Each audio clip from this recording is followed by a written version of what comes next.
Hey gang, Ronin here. Welcome on back to the Retrocade, and this is it. The final episode, number 60, in our first time playthrough of Final Fantasy VI for the Super Nintendo Entertainment System. To think I started this all the way back in early February, and have gone almost 2 months doing 2 episodes a day, 3 days a week to get to this point. And now, by the time this episode is done, you will see the end credits, and we will put this one to bed. If you've been enjoying the content so far, as always, the best way to show it is to hit that like button, subscribe if you're new, ring the bell to be notified of the latest content. Remember, we have Sports Saturday and Sucker Punch Sunday coming up tomorrow, where we play sports and fighting or platform-based games from the 3rd, 4th, 5th, and 6th generation. Follow us on Twitter at @RetroCade. Help spread the word if you can. Faster we get to 100 subscribers, sooner we get the YouTube customization algorithm unlocked. And if there's a game you'd like to see us feature from the Nintendo Entertainment System, the Super Nintendo, Sega Master System, Sega Genesis, or Mega Drive, SNK, Neo-Geo, Nintendo 64, PlayStation 1, and PlayStation 2, leave in the comments below. Drop me a tweet. It could be any game you want. We're going to be needing to have more stuff to play over the next couple of weeks anyways to get ready for our next big playthrough project. But in the meantime, where we are in this episode of Final Fantasy VI is we are about a third of the way through the final tower in the game, which is Kefka's Tower. We've taken out one of the remaining dragons. There is one left we've got to do, but before we get to that point, we've got to get through a couple of more things, and then we will be able to start dealing with more bosses, including the final dragon, and then that should open up the doorway to Kefka.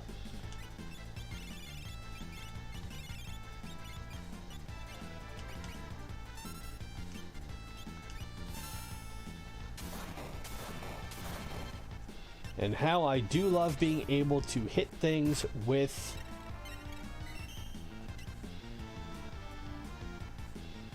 lightning.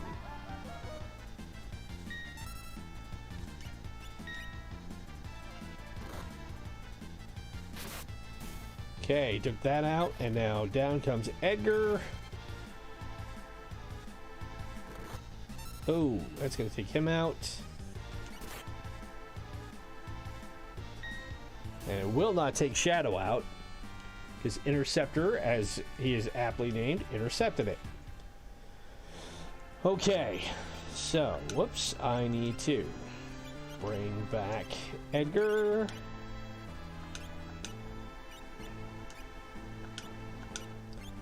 And heal really fast. Nope, I need to do...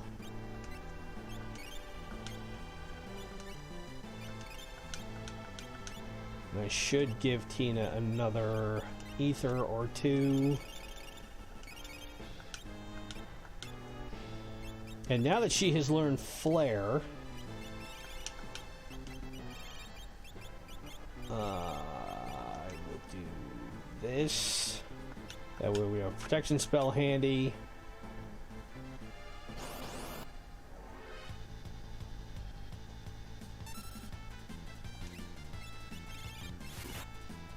Ooh, these things throw, okay.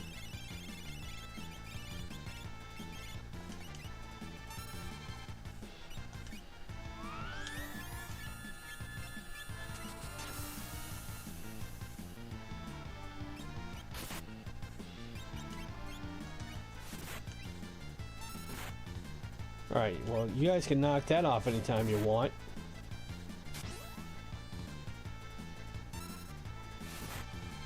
Ow.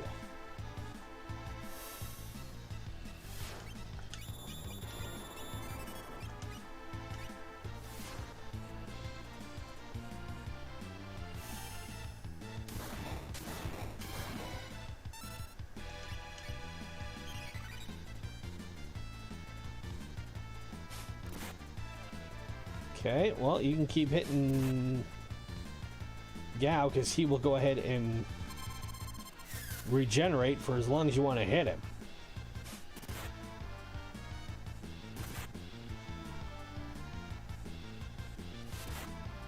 Ooh, okay, well, Shadow is dead.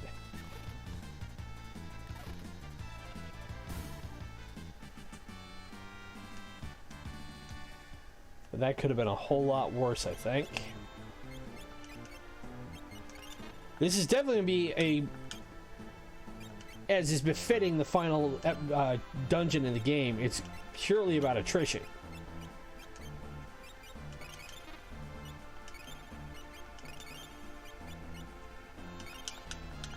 And utilizing the resources you've got available to you.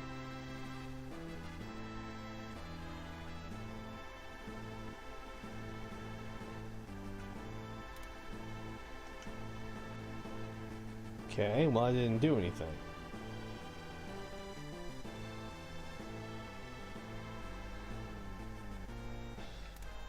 Ah, okay, so it looks like I just need to stand on the switch and swap over. Okay, so now it's Celis's turn. Did I give everybody... Yeah, okay. Actually, what I'm tempted to do is I'm tempted to give him dash shoes. That way we can move a little bit quicker.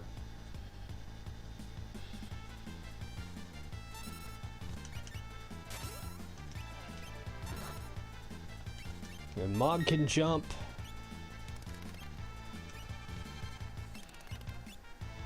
Now the fixed dice, because I can hit 4 times, in theory, that should be able to do a ridiculous amount of damage.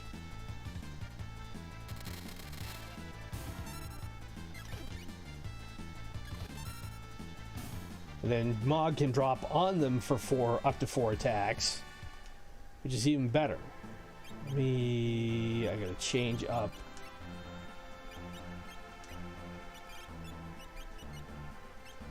So I don't need to worry about stealing, and I shouldn't worry about... Actually...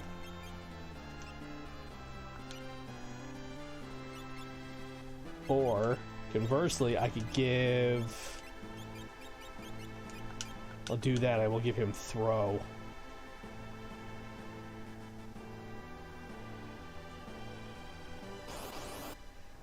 Let's see.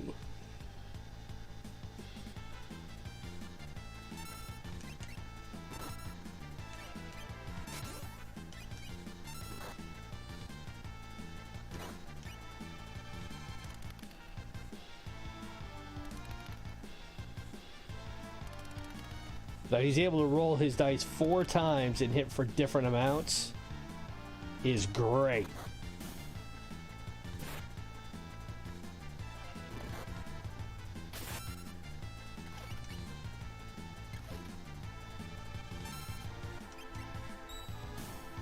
Blocks that, and away he goes. Okay. Head south, so you see his chest just west. Okay, I need... Ooh, I need to give her... Ah!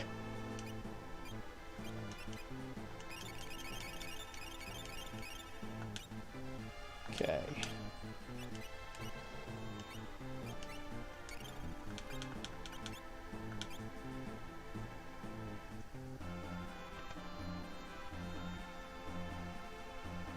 This door.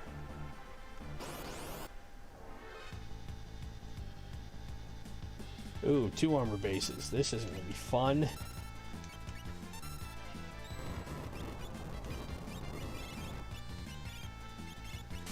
Well, actually, they didn't hit that hard. Even better. Okay, I'm fine with that.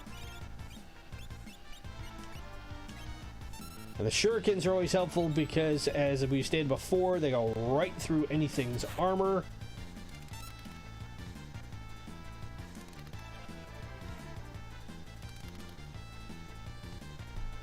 Although his attacks aren't really hitting for much in this one. Okay, took that one out.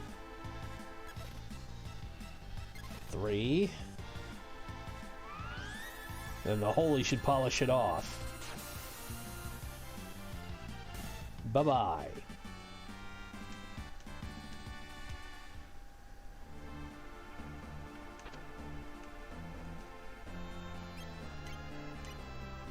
Well, I'm thinking about it. Let's see. Does anybody need to learn anything else in here?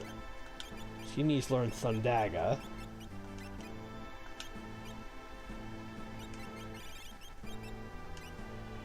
He's almost learned re-raise. Where's Mowgli at with Alexander? Almost has Holy down. Then he'll need Phoenix to learn all that stuff. And I can't have him teach or learn anything else. Okay. So don't need to worry about a red cap.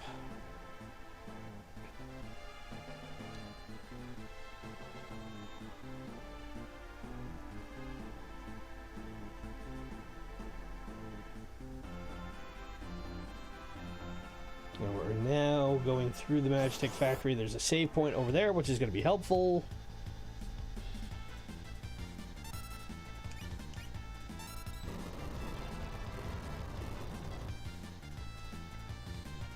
And they can all withstand a fair amount of fire damage, which isn't bad, but giving him the ability to cast magic doesn't suck either. So he can heal up.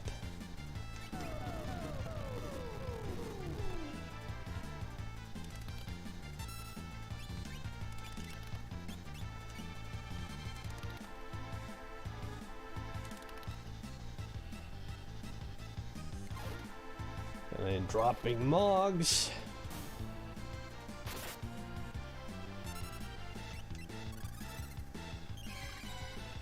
She gets healed up. Alright, he was able to withstand the missile alright.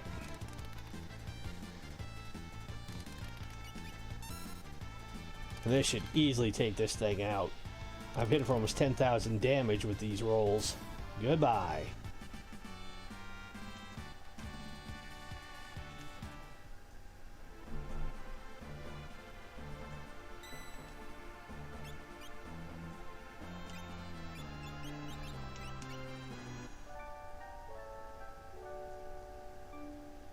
Okay. Save the game.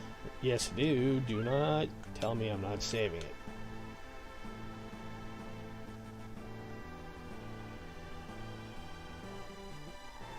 Uh-oh. Alright, so we've hit the sub-boss, which is Inferno Striker Ruff.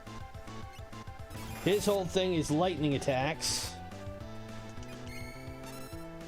And he's got 3 different arms we can hit him with.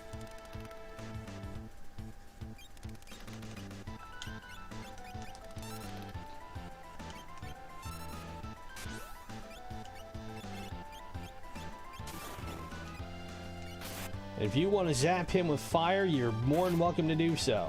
Or with thunder, rather, because he can absorb it.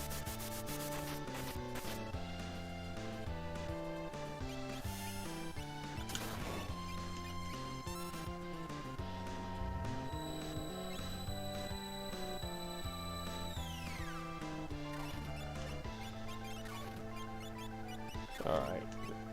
We'll turn him to stone. You can do that, but...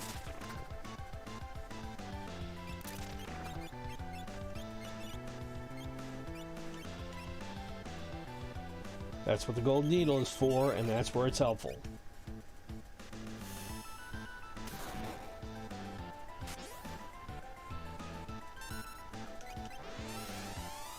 We put the magic base barrier up as a protection spell. Well, it's not going to save you from me.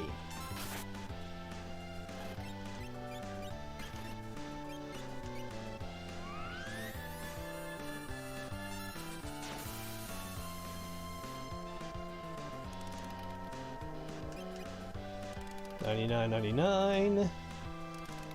This thing should be about dead. It's got 30,000 hit points, 31,000 thereabouts. Goodbye.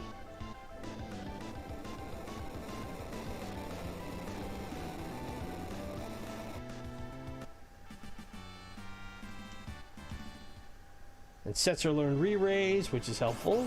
Oh, come on. I was right there.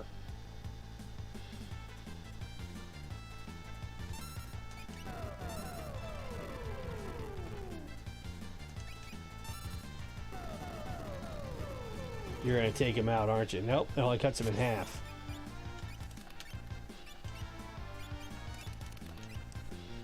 I must admit, having Go-Go utilizing magic is a really helpful fourth wheel to have.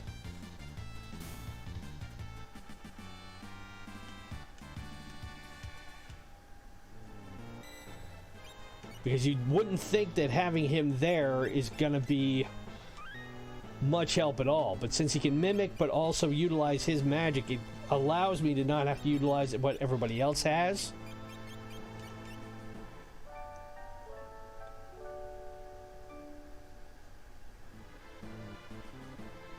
So now we have to go through the southwest entrance, which is right here, and there's going to be something waiting for us.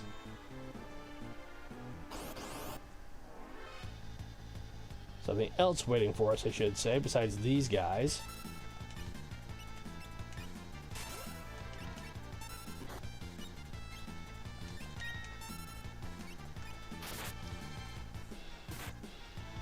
Oh.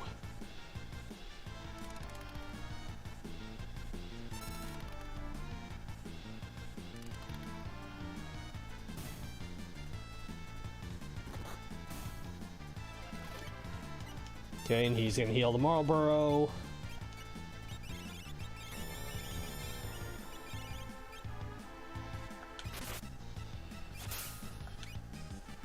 Ooh, and she was able to break it. Even better. Alright, well, because... Okay, well, because he has the amulet on, I don't have to worry about poison or anything else. I just gotta turn him back from an imp into Setzer.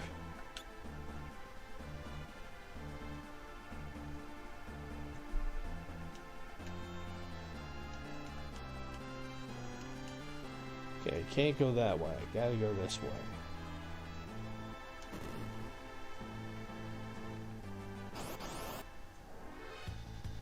So we open up that way for Locke in the other party. Roll the dice. See what we have.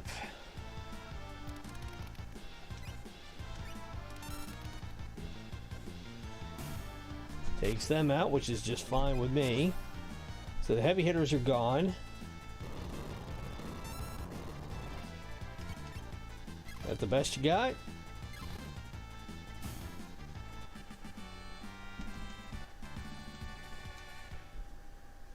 And Mog has learned Holy.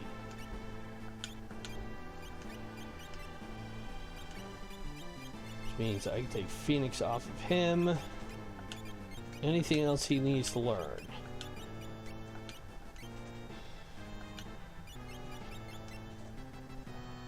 Or I can take Alexander off him, rather. I'll give him Golem for right now, because Golem is a great all-around defense.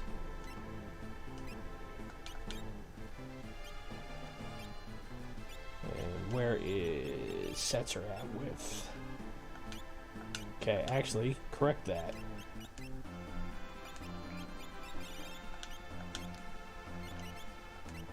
I know I can get these sorted out. I know I can.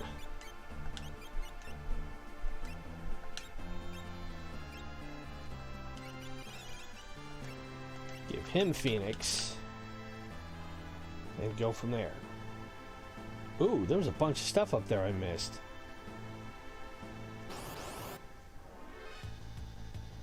Ah.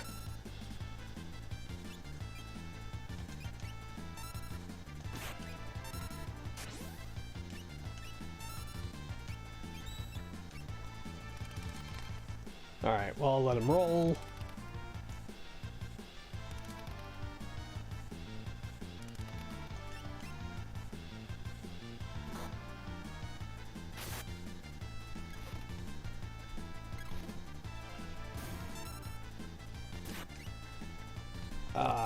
Okay.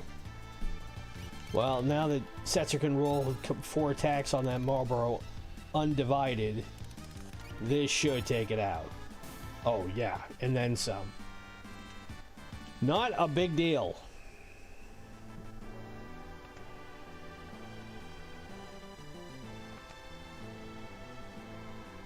Okay, this is the last dragon. So this is the Skull Dragon. 32,800 hit points. It is weak to fire and pearl. which is perfect because we've got 3 of those.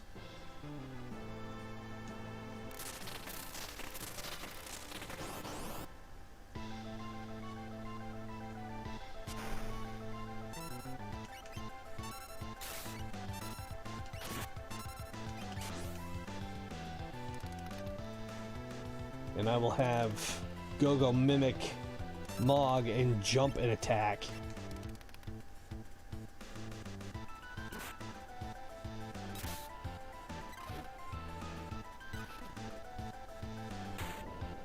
And that is the end of all 8 legendary dragons. They are all gone.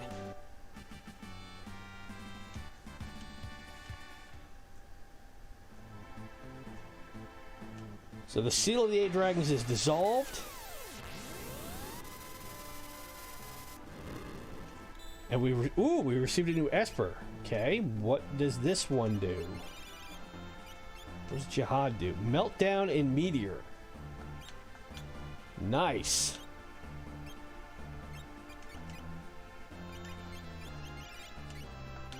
Okay, she's almost learned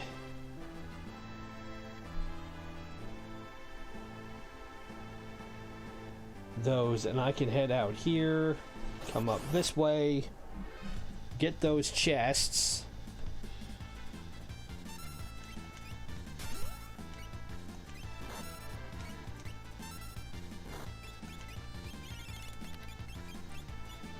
Where are my shurikens?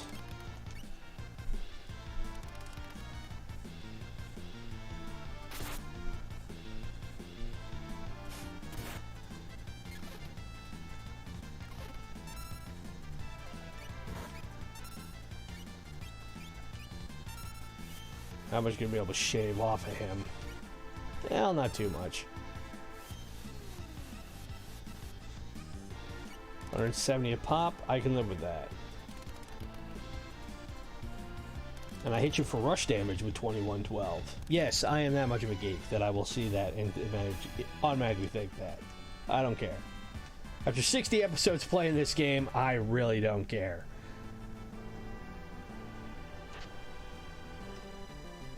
Okay, so we have the rainbow brush for her.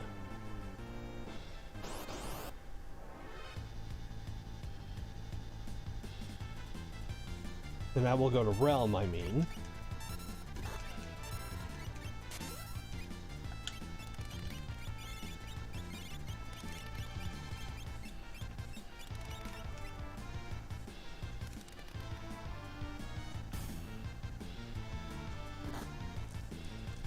Okay, you had her for a bit.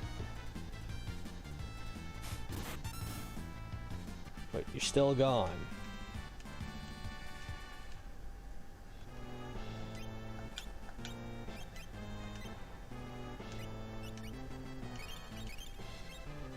Okay, heal them up really fast. Everybody else looks like they're relatively okay.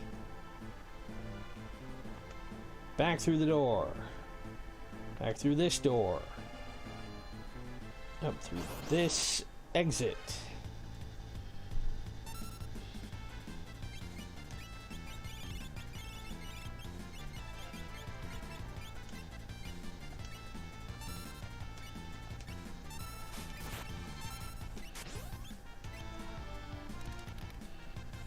So we can get rid of the Black Force first, so that way it won't cast Death Sentence on us. And even take out one of these bodyguards would be great. Oh, you're gonna hit him. Well, fortunately for me, I have somebody who can cast automatic re-raise.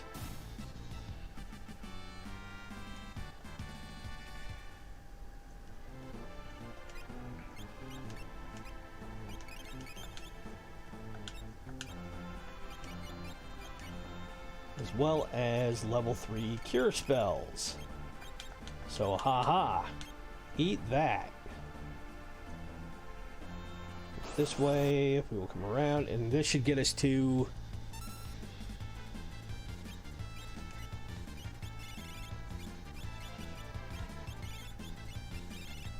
that other room we need to get to, because we need to get everybody to those switches. That's where we need to get in the grand hallway.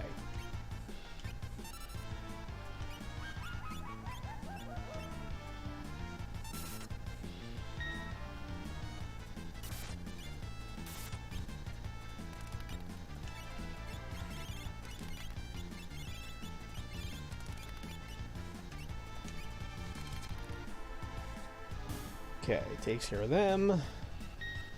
Blocks that. Well, that's okay, she was gonna die anyway.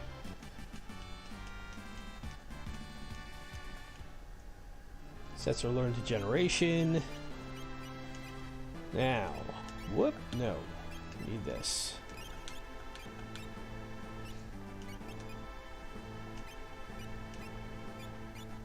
And heal her up.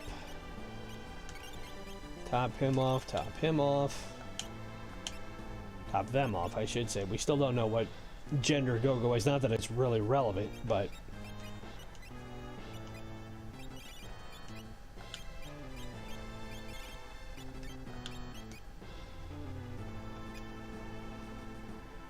Or, conversely...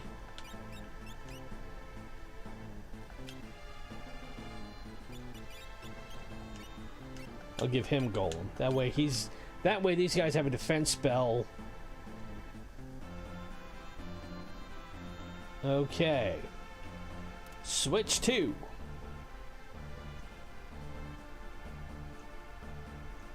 So now it's on Locke and the original party.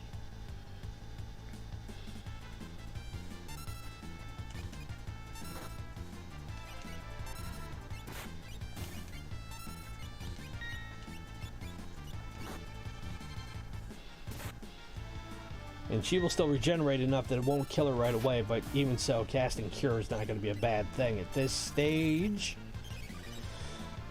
That way we bump her back up, and then she can keep regenerating the rest of the way.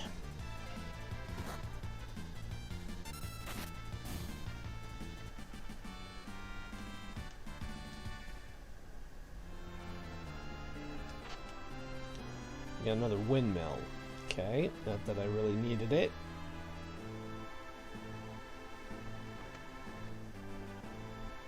And we are in the grand hallway.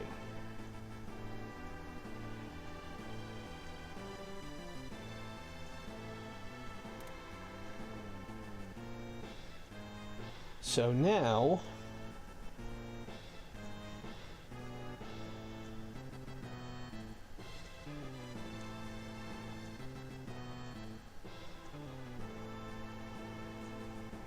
I think we might be in the wrong spot.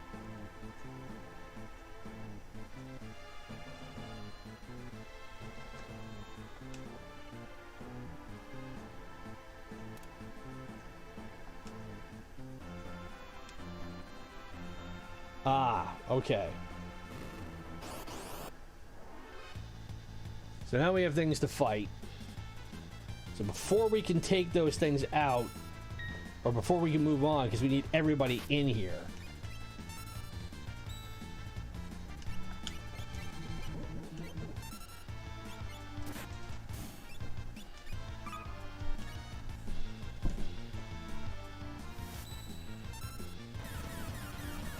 Oh, don't take lockout. Oh, you jerk.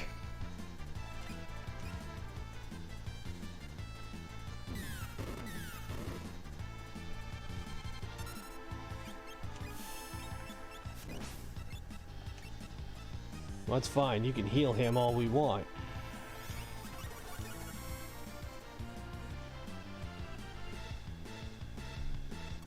I gotta get confused off of him post-haste.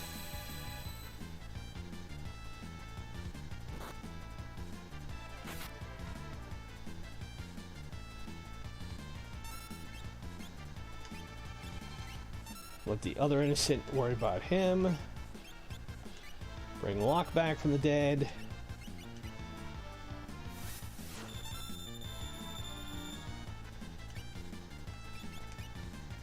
Of course you would do that.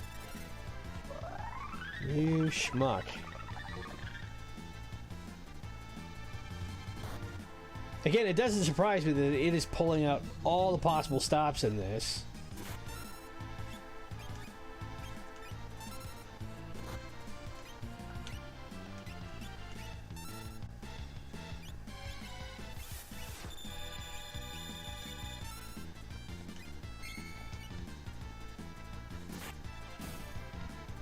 Alright, that one is gone.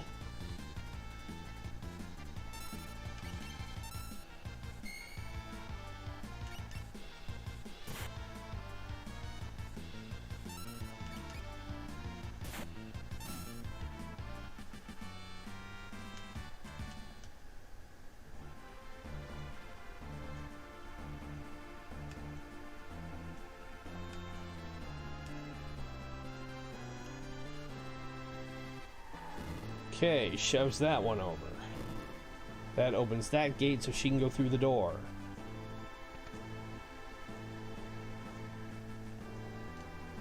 I should heal up really quick while I'm thinking about it. Everybody else, with the exception of Mash, is pretty good.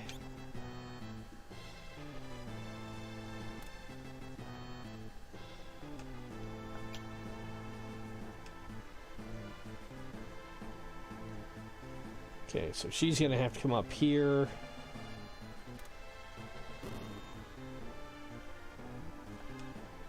It's gonna have to be Celis who moves off that switch.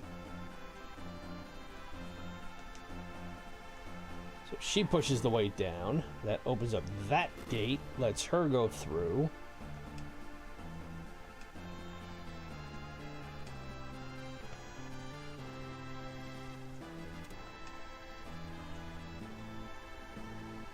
And then she can come straight up and stand on that switch. Oh, are you kidding me? 3 more innocents to fight.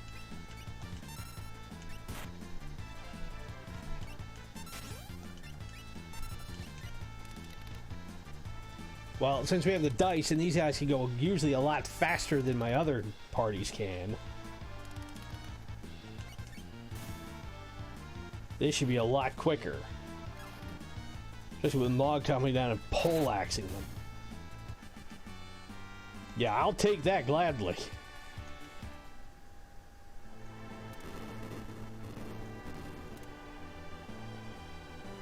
Okay.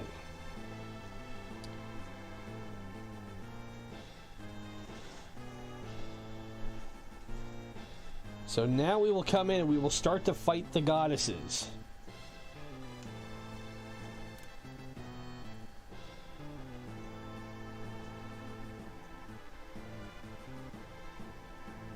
Oh, but we can't come down. Interesting.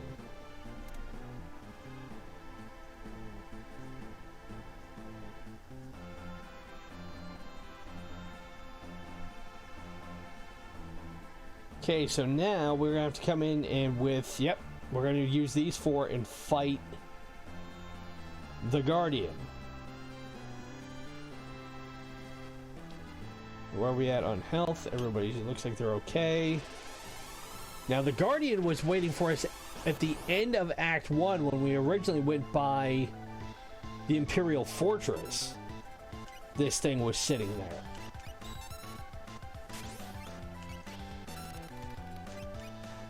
And we couldn't dent it.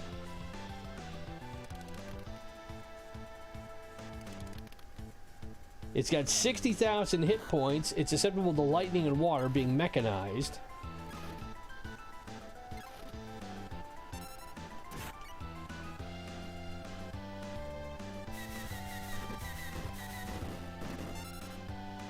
Ow.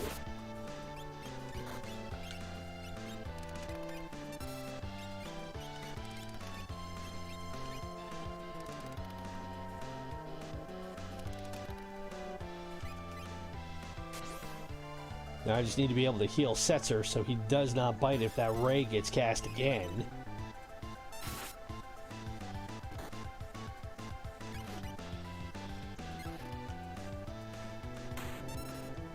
And it only took 2 rounds this time to take care of the Guardian.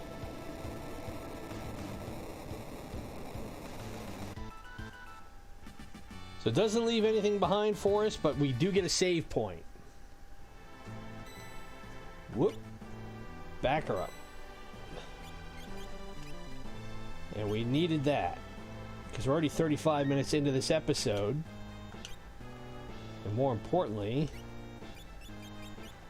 we can utilize another tent.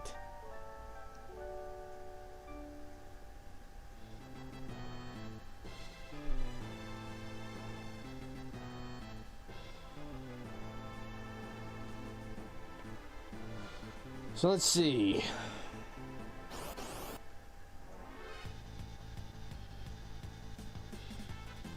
Oh, the Aramons. We had to fight these in the Colosseum, and damn if they weren't annoying.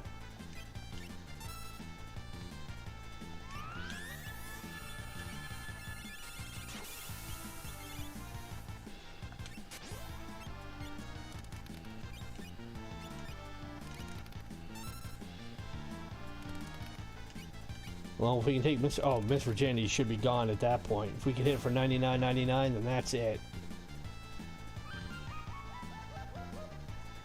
20 seconds on the death sentence should not be a problem.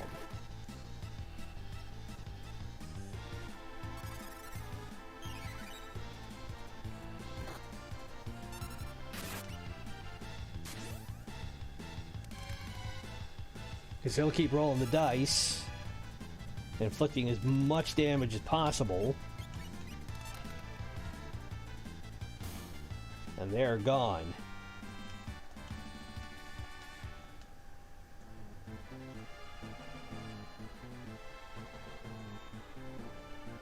Okay, so we can't go north, so the only way we can go is this way.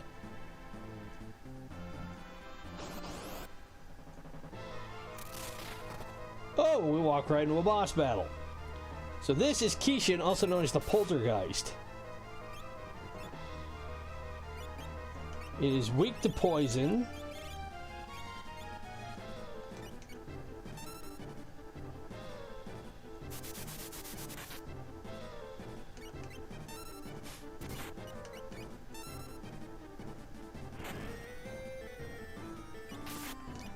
It absorbs fire and wind.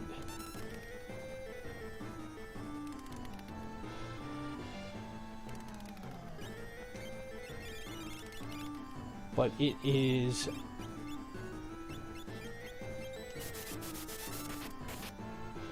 Oh, not good.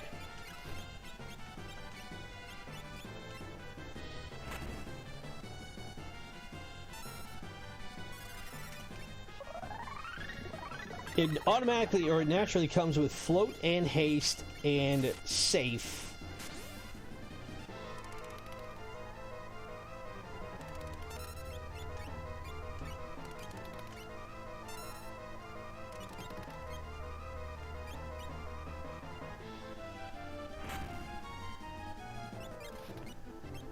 Okay. Well, again, having Go-Go equipped with magic is going to be helpful.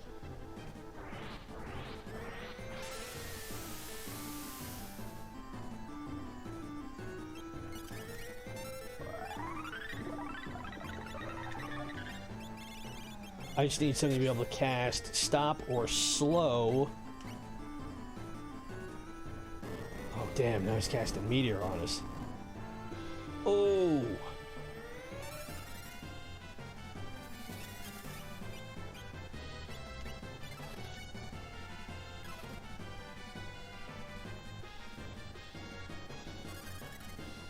I'm glad I saved it when I did.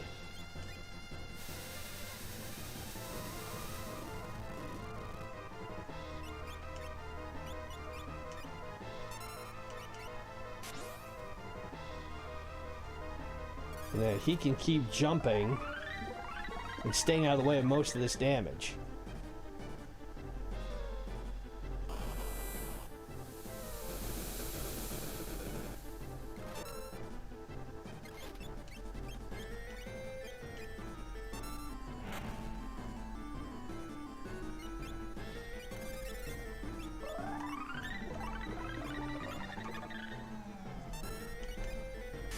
I just need him to jump again.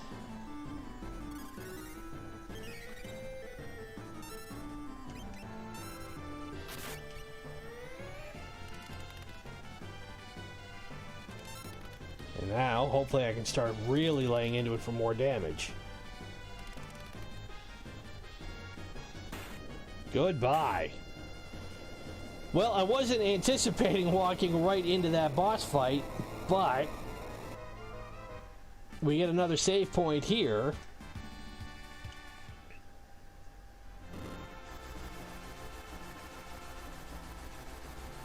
And that's one of the 3 goddesses that is over and done with.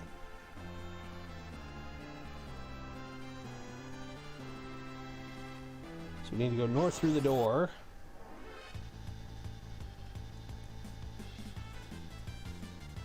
And then we should be able to hit a save point, and we'll have to switch parties again.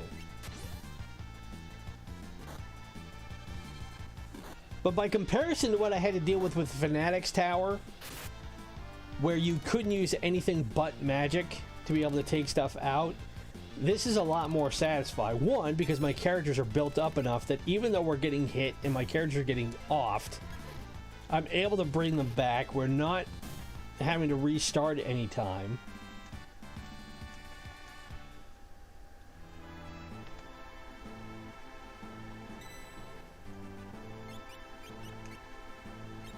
We can utilize the tents and sleeping bags that we have in inventory, because we're never going to have to use them again, which keeps everybody's MP and HP up.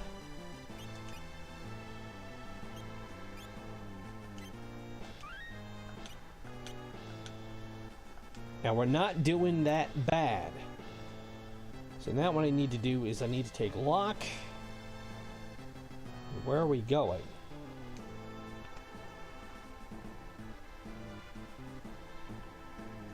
Turn where the weight was, then go through the northwestern door.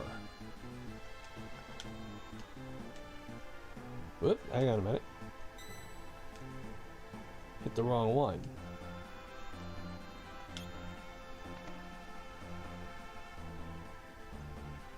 Okay, that's where we went. That's where the weight was.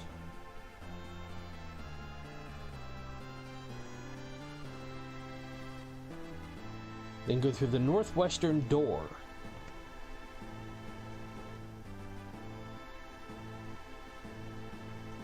Okay, well, I'm not seeing a way down.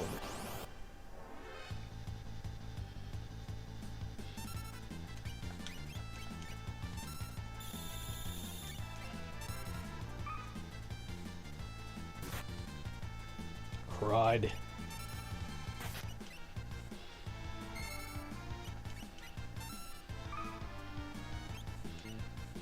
There. I need to be able to have it learn something so we can attack itself. Even if this means we take out...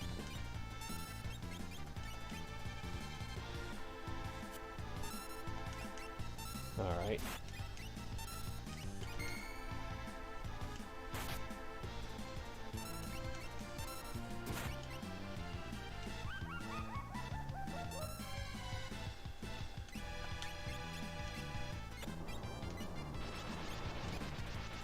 Gravity bomb should only cut her HP in half, which it always does. Re-raise lock. Fubard the death blow.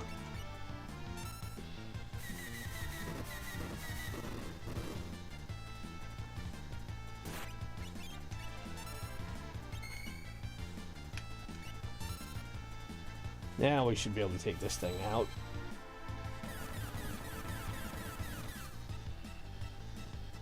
Still no. Man, this thing is hefty. Okay. So a final attack gave us that. Realm and Struggle level up.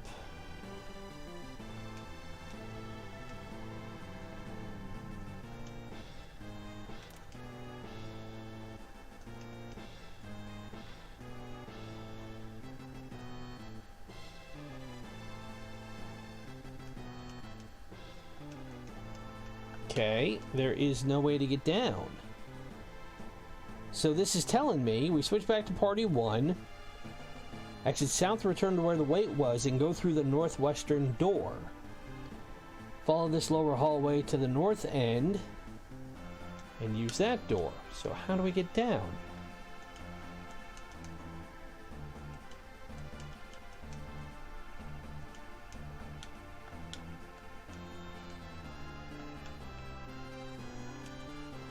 Nope, we don't go this way.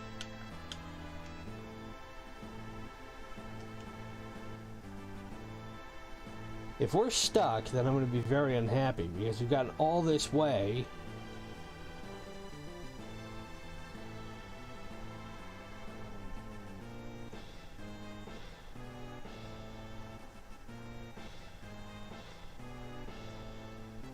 Party 2, okay, set the switch.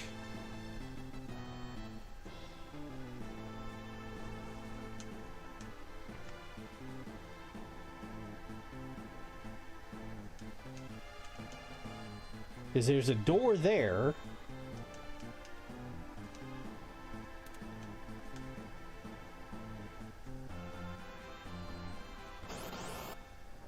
Unless there's something I am totally missing here.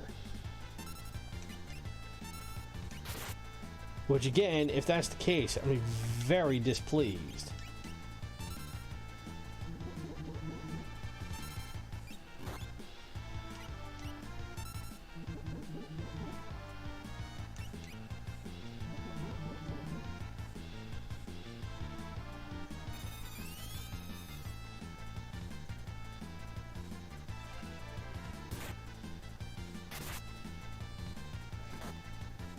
Great, I got 3 characters who are confused.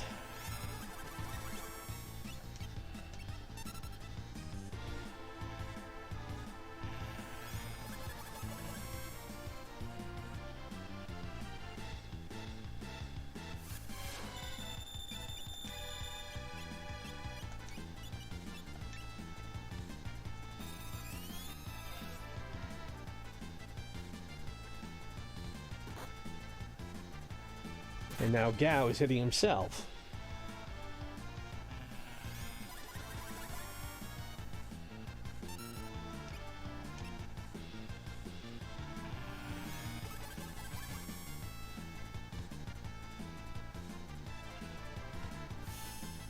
Now he should be able to fry these things pretty easy.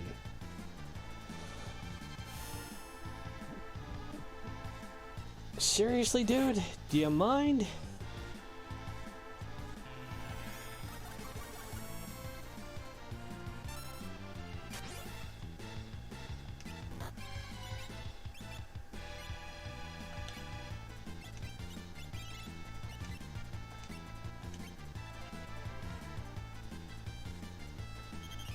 I don't want to kill Shadow.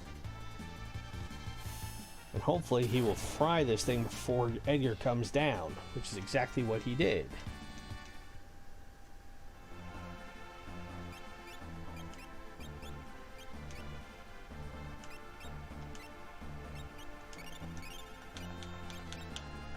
And even having Gao with the ability to cast magic isn't a bad thing.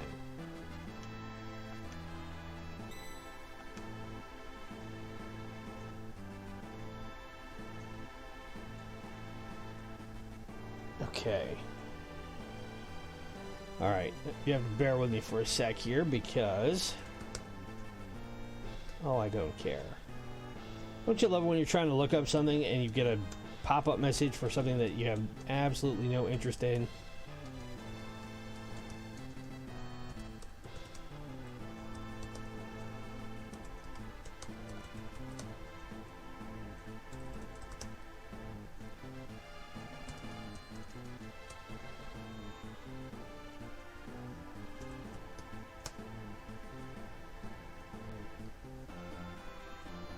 Let's see. Just have to look up to see how we can get through. Which I already did.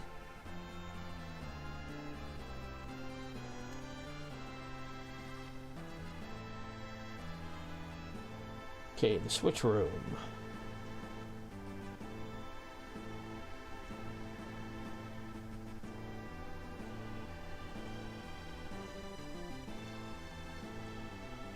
Which we already did.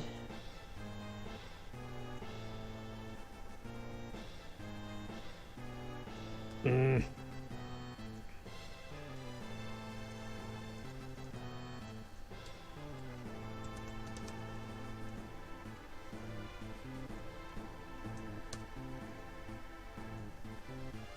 Like I said, if I get to the point where we were not able to, or we missed something along the way, I'm gonna be really unhappy.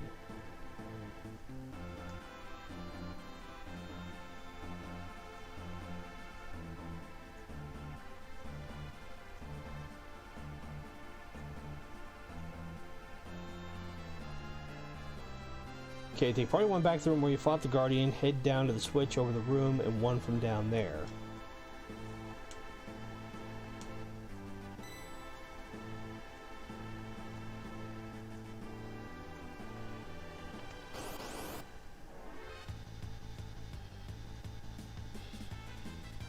Except we already fought where the Guardian was.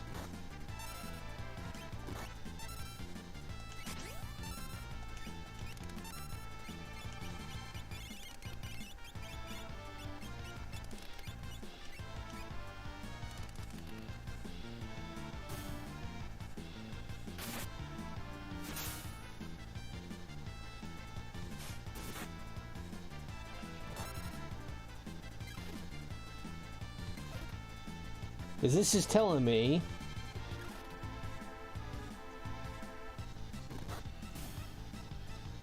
then you take party room to the room back where I fought the Guardian, head down to the switch over the room and the one room down from there. Okay, so Mog has learned a whole bunch of stuff he needed from that.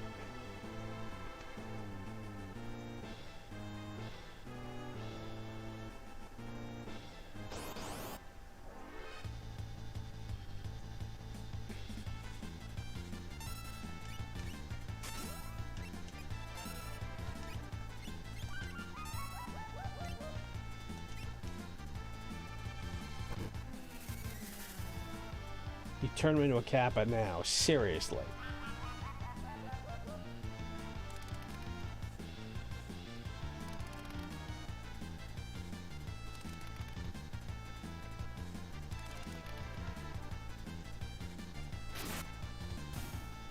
Okay, she's gone.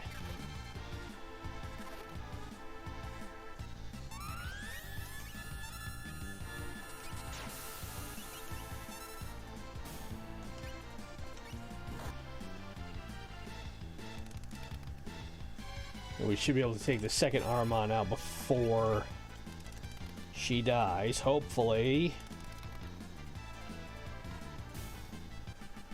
Yes. Just in the nick of time.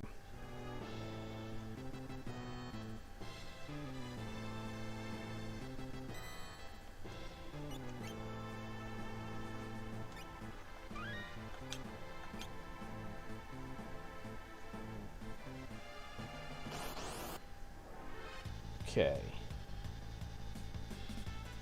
Now they get to fight Gamma.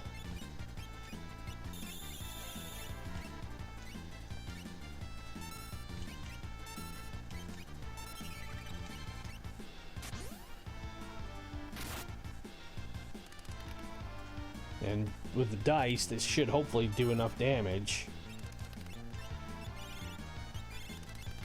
Although it doesn't really look it.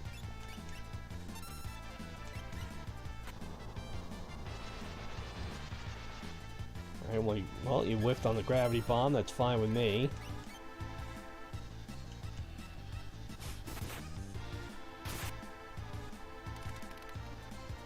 Now hit him for some serious damage this time, Setzer. Come on.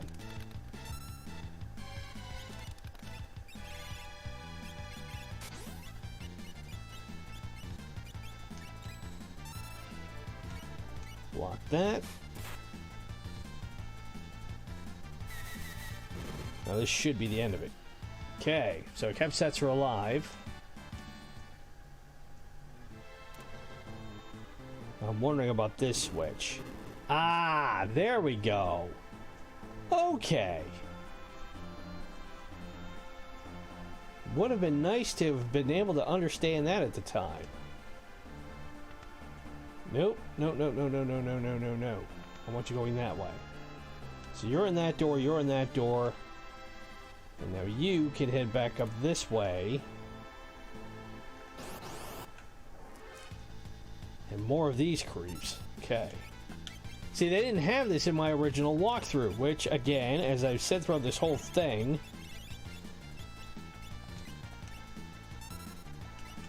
you need to have a really good playthrough guide to understand the better parts of making your way through these types of games. And even though I've been going through GameFAQs.com to get a lot of them, that they don't have all the essential information that you need to know is part of the issue. Because we're already almost at an hour.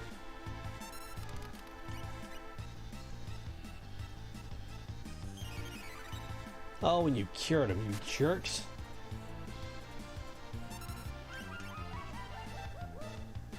Well, you shouldn't live long enough at this point. The Armon's gone. And the dice will do enough damage to you that I won't have to worry about Setzer too much.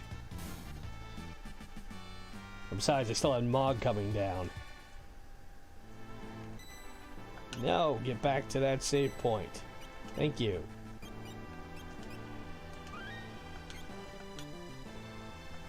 Okay, now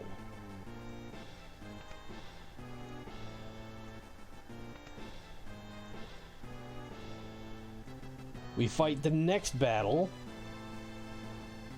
against one of the other gods, and this is Doom. Doom has 63,000 hit points. It is weak against Holy, which is not surprising. It absorbs ice, absorbs poison, is vulnerable to dark and slow.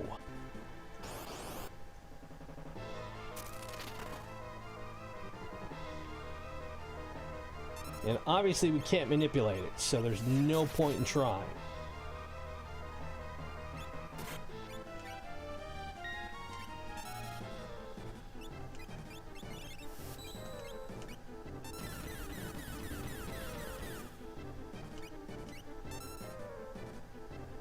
See if Holy does any damage to this thing.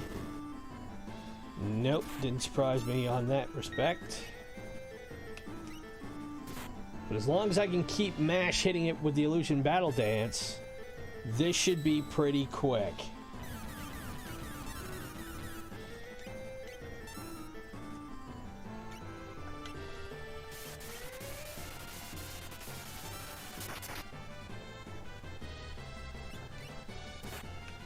And you're gonna have to hit us with something a bit more substantial than Blizzaga, I'll tell you that right now.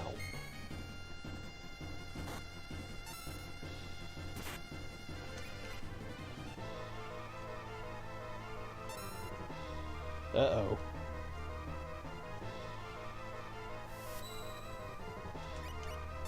Not a good time to go bad.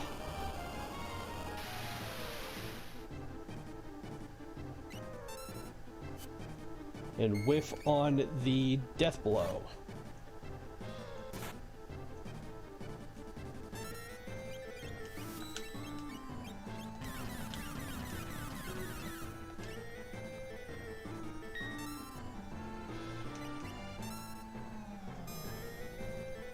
Okay, moved into the back. That's fine. I want to be able to heal Strago anyway.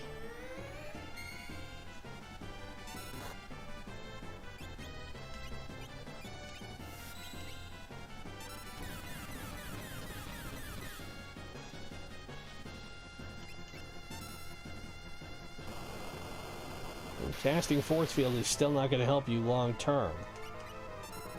So you're immune to ice, big deal. I don't need ice to hit you.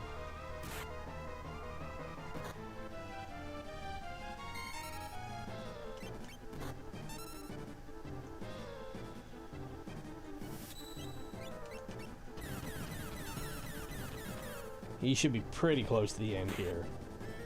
That's it. 2 down, 1 to go.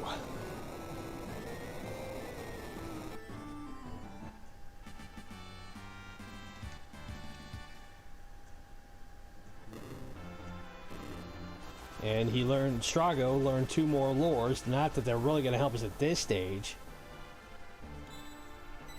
But more importantly, we got a tent spot for them so they can heal up HP and MP, which is even more important.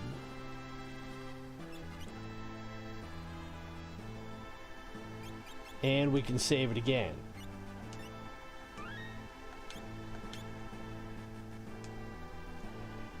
Alright, Party 2's turn to go through this door.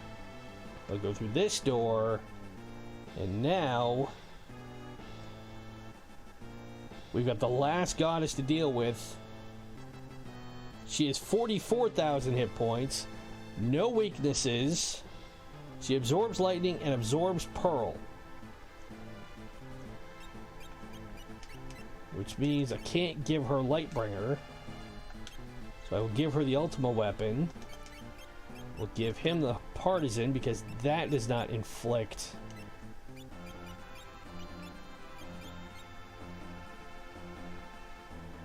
holy damage.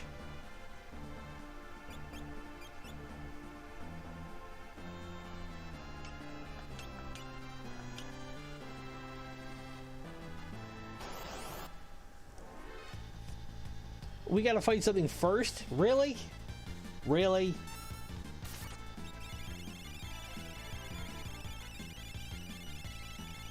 Fine.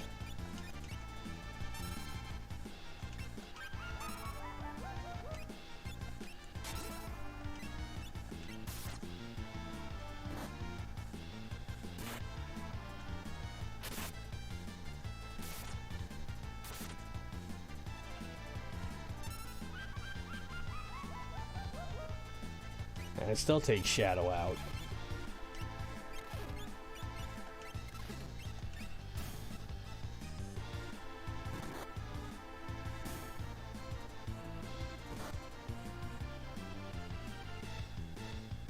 Okay, raise back Shadow.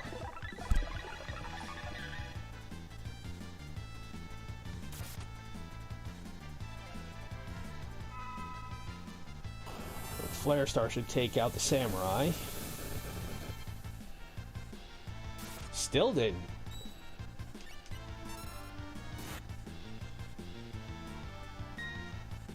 Alright, well at least he blocked it.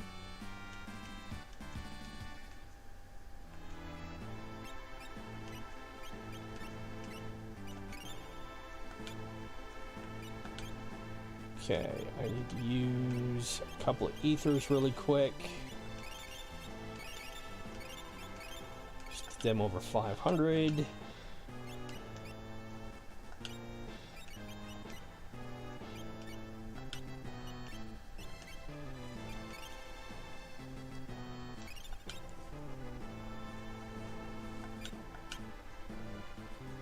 And who has what? So Zone Seeker, Midgard, Summer, Raiden, and Lakshmi. Okay.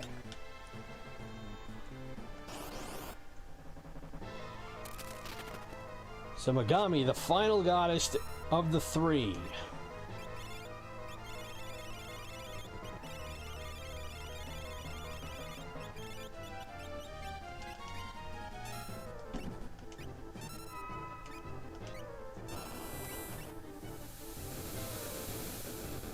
And again, she has 44,000 hit points.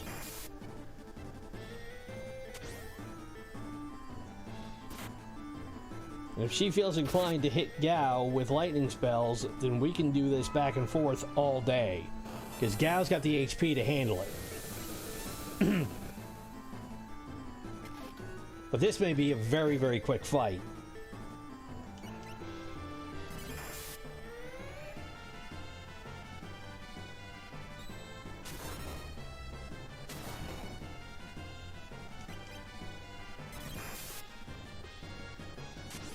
Even Edgar's not doing too bad.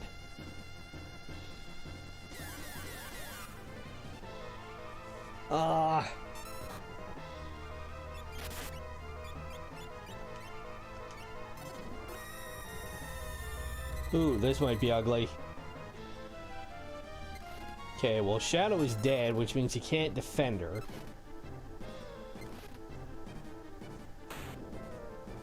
And with a quad shot from Edgar, that takes out the last goddess.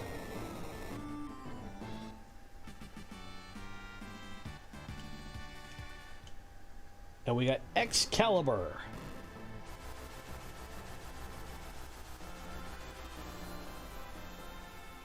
Now, in theory, we could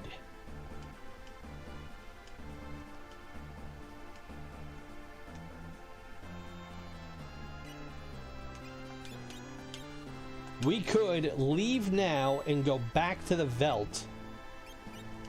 and get Gao the last few skills that he could utilize, but I've gotten the majority of them. The only ones I don't have are the Brontosaurus and really the Great Marlboro. Everything else I have.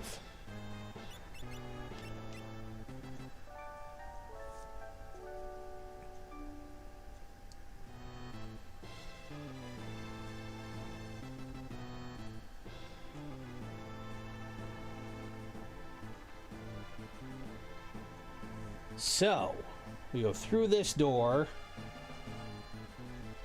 There is one switch.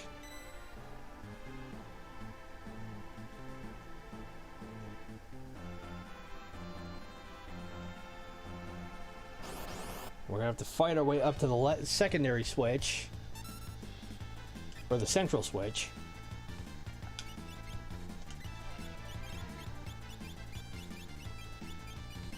And then we determine who will be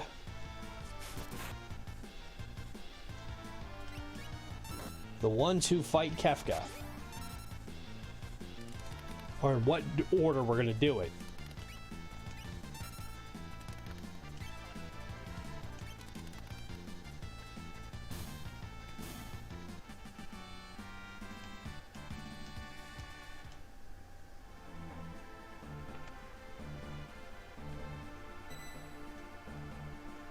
Okay, save it again, just to be on the safe side. Fresh save.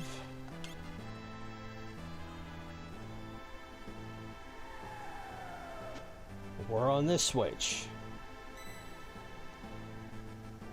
And lock comes through the pipe. Alright, now what we need to do here is decide who's gonna have what.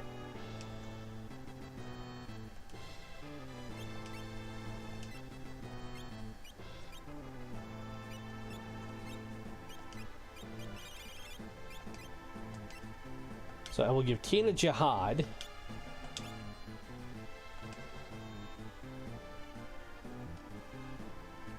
At this point, I should give everybody an Esper, because there's no point in not utilizing them.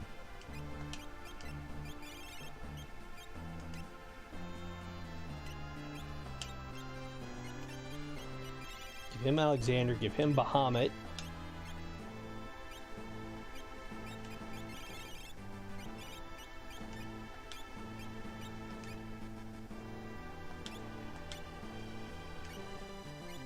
Give him Quetzali.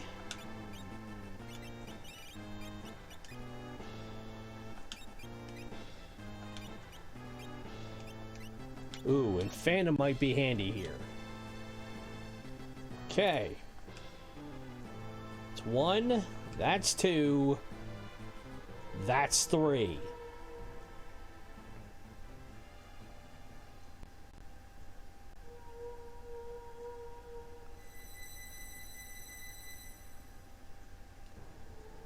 So now we will fight Kefka.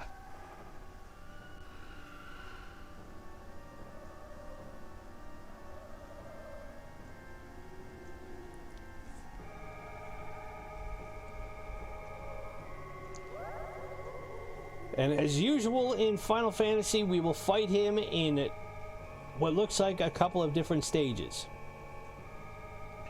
Stage 1, he has 3 separate parts of him. He's got his long arm, his short arm, and his face. which are 30, 33,000, and 27,000 respectively. So that is 60,000. That's 90,000 hit points.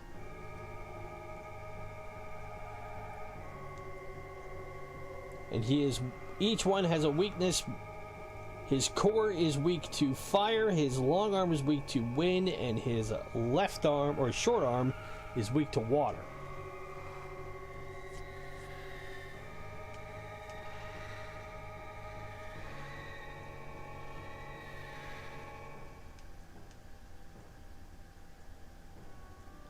Then I will destroy them again.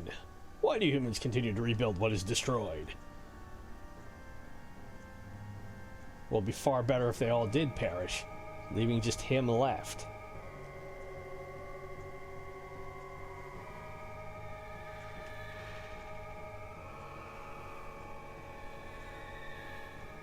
People don't need all the answers, so why should they live their lives seeking them all out? And you found this, and this world is so close to death?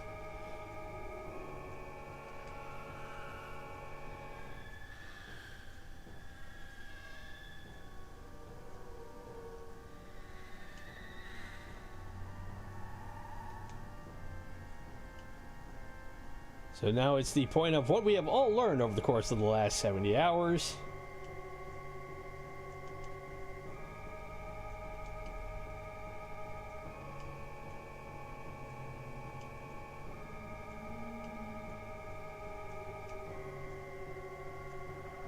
So I don't even think Go-Go said anything. Sickening! Your answers do not satisfy me at all. Come and get it.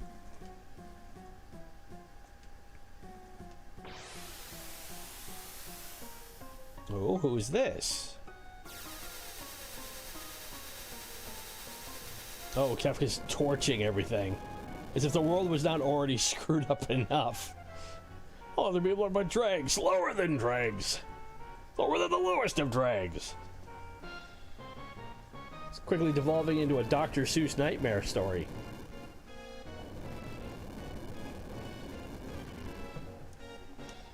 What is lower than a dreg? I shall build a monument of death from the ruins of this world.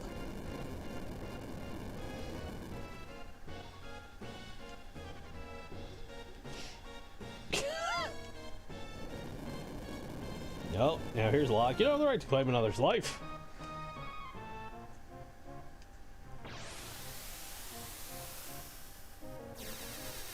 As he continues to torch yet another side.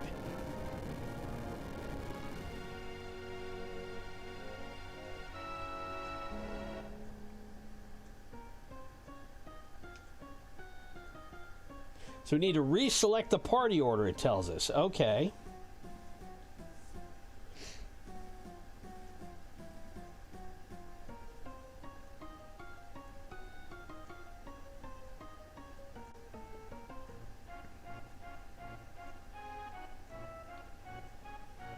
So let's see. I mean, the groups we had initially seem to be doing pretty damn well.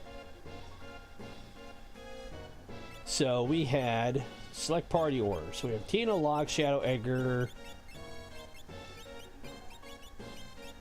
Aha, okay, so we had Locke.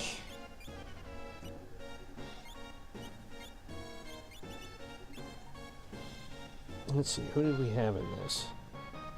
Let's go all the way back and double check, see what we had. One step forward, two steps back, swear to God.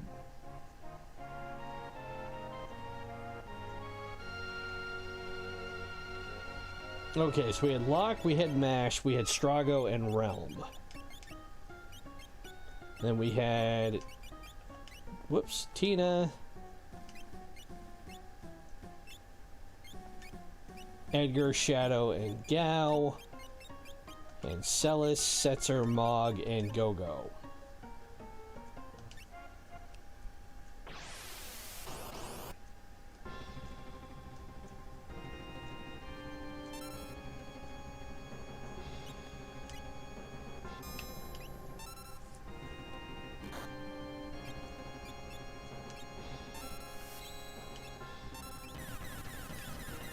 Okay, so when in doubt, just start busting out Mash's big attack.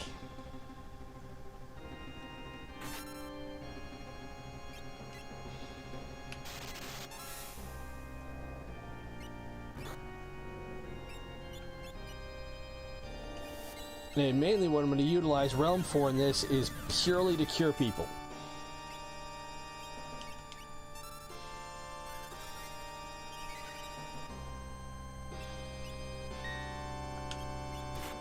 And actually, now that I think about it, having him closer to the back is not a bad thing. There's no point in trying to mug him.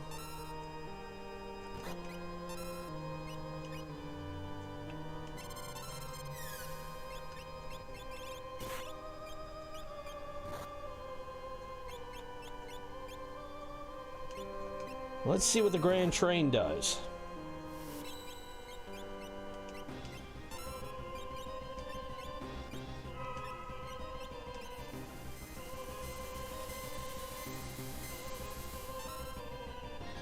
That wasn't bad.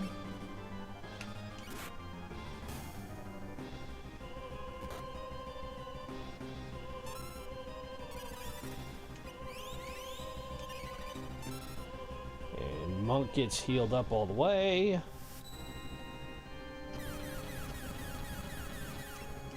Or Mash, I mean.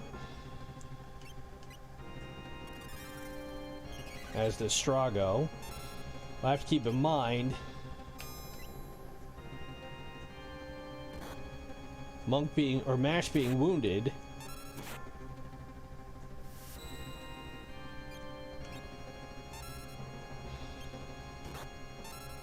He's slipping through his HP a little bit quicker than I'd like.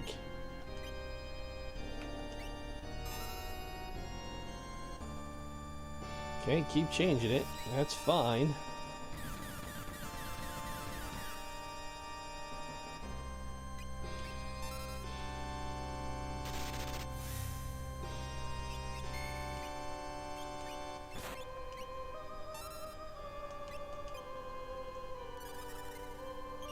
And we'll just keep pummeling you away until you are gone.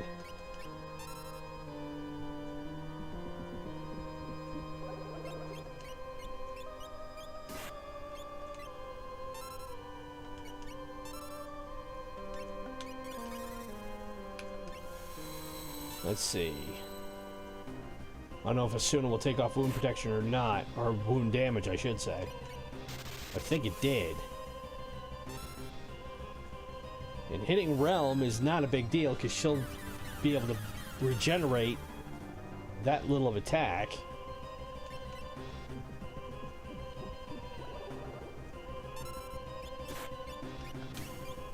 Nope. I want him to be able to hit.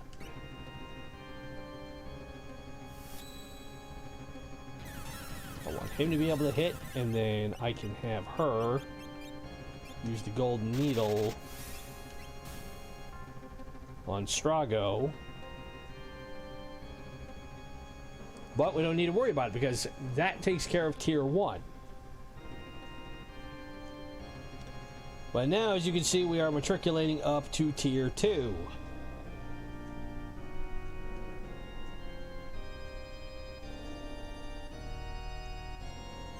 Now, tier 2 has 95,000 hit points.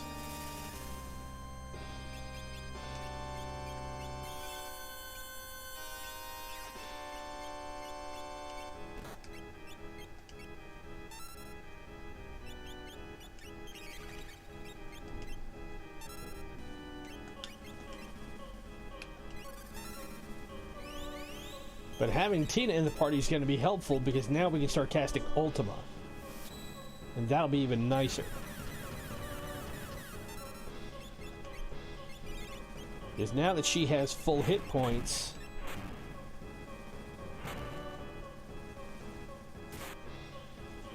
and full magic points,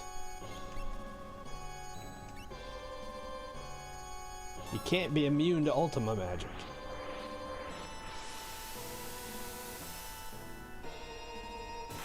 And that healed up Locke, which is perfect.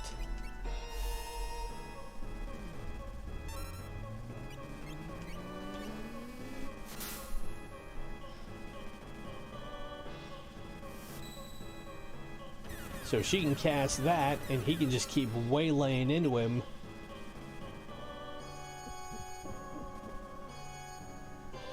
Okay, not a big deal.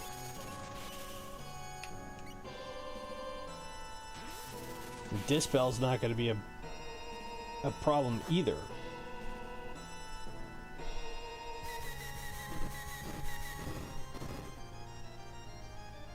Okay, that'll heal them up, which I'm fine with.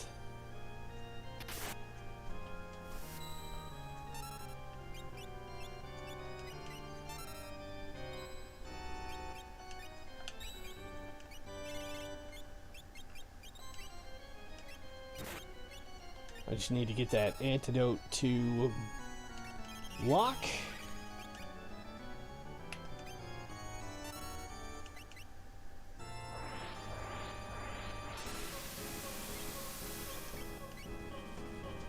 And you keep healing my characters up. Go for it. I do not mind. And that's the thing, at this point in the game,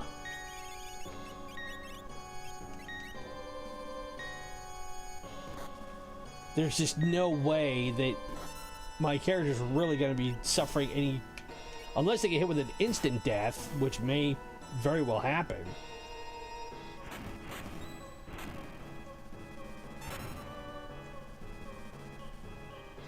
Then we're going to be just fine.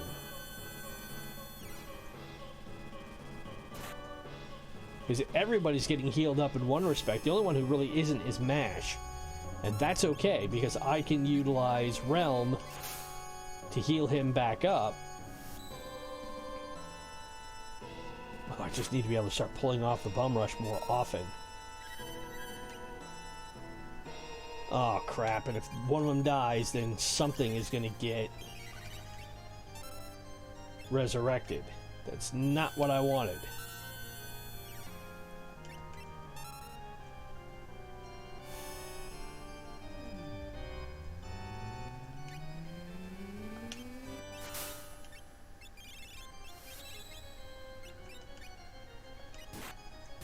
See if I can speed this up a little bit.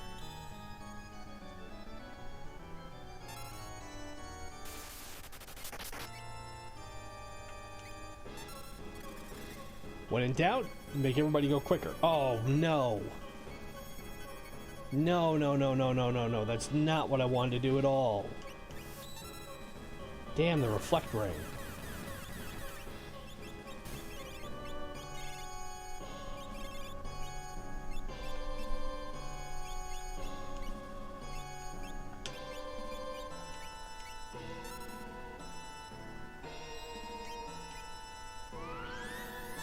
Well, that didn't work well for him.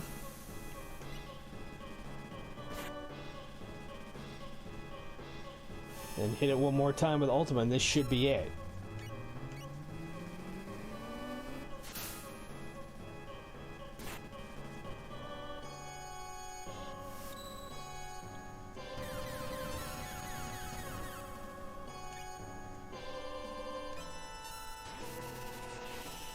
Okay, well, you can go ahead and take that off.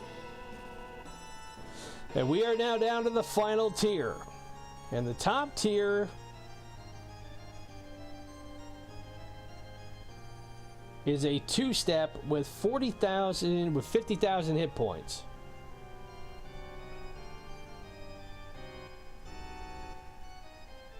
It has no weaknesses, but it will absorb all elements.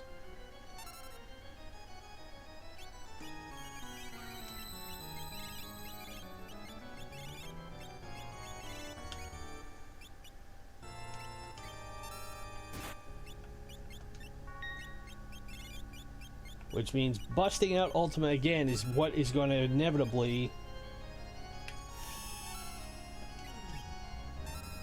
win the day here.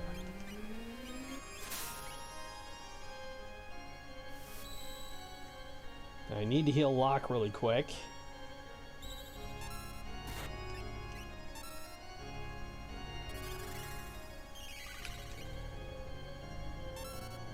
That helps him.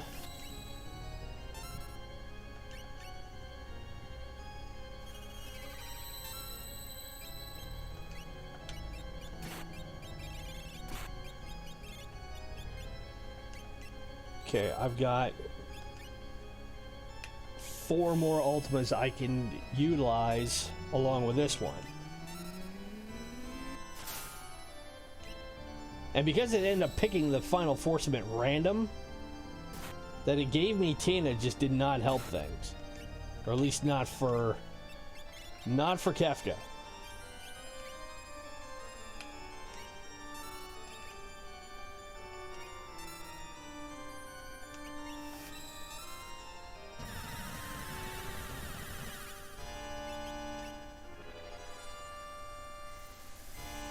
Ooh, now he's gonna cast Train.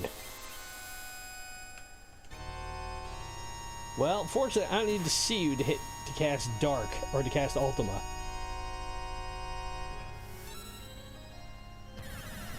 And I don't need to see you in order to hit.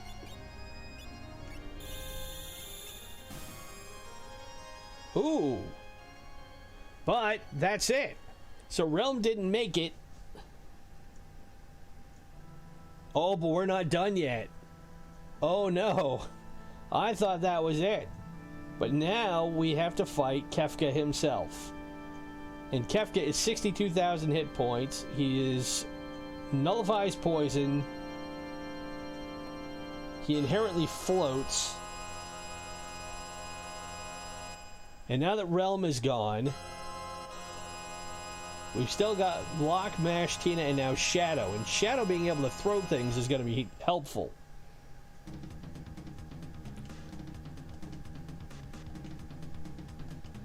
Where do they come from? And where are they going? These things I'm going to destroy.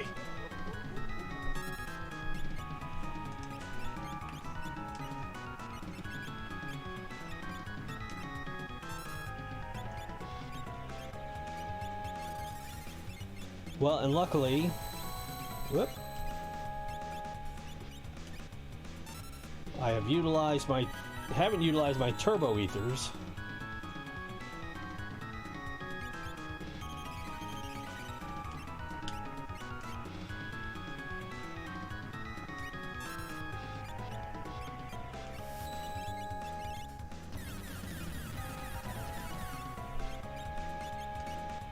No, I didn't want to use it on Shadow, damn it.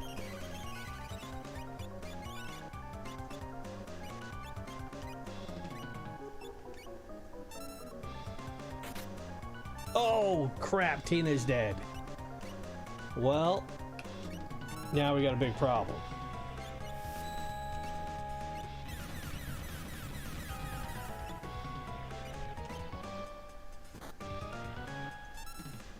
And Locke is dead.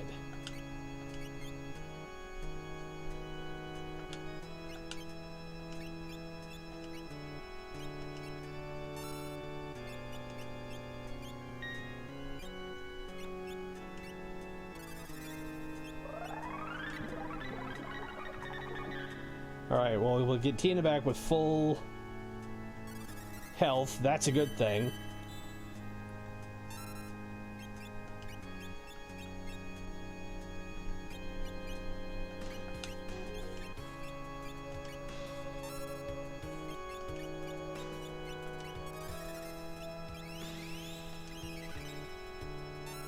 That heals up him.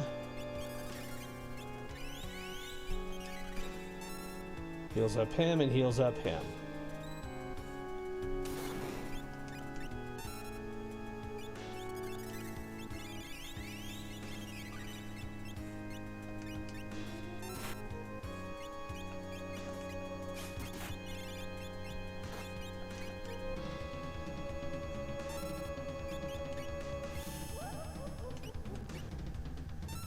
Well, I can. I'll just utilize Bahamut and see what I can do about torching him, because I'm no point in not using him while I got him.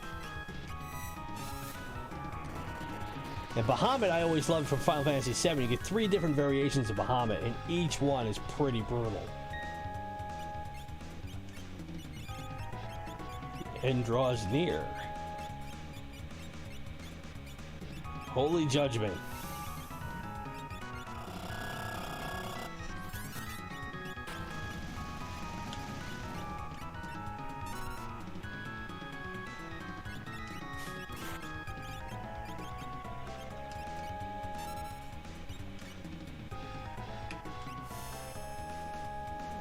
Well, I will just keep hitting you with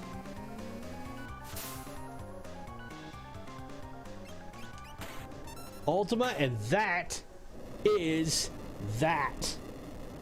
Kefka has been destroyed.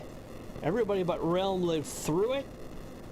And after 90 minutes of this playthrough, here in episode 60, 3 times longer than I had ever wanted to play one, we are finally done with Final Fantasy VI. Whew.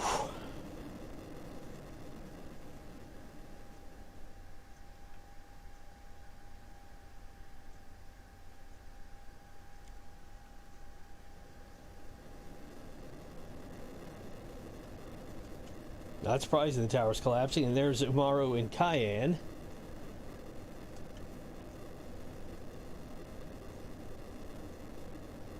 And Tina will transform. Except she collapses. Couldn't have timed that a whole lot better. Ooh, and 3 more Magic Rocks. Okay. Magic is disappearing. The Phantom Beasts are ceasing to exist.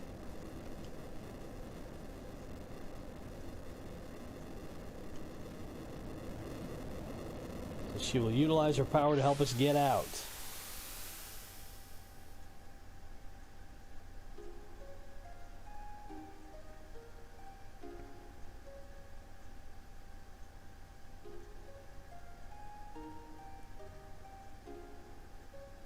And there's a book.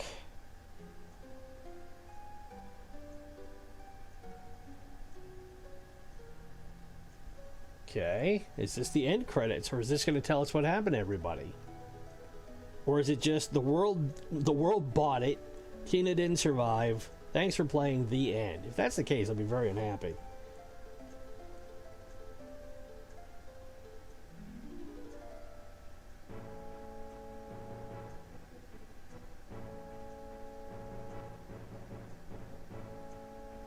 Okay, Cayenne Garamond.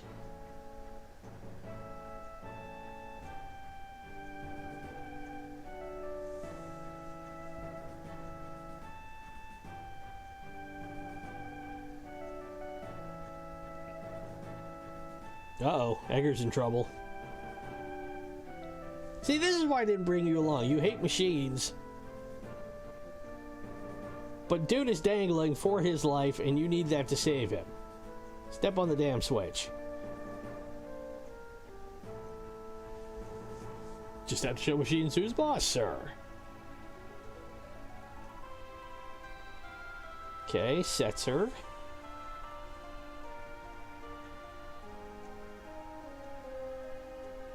Setzer Gabbiani.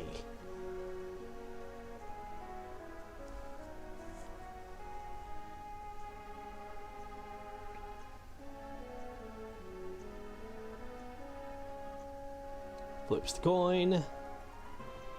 Hang on. Other way.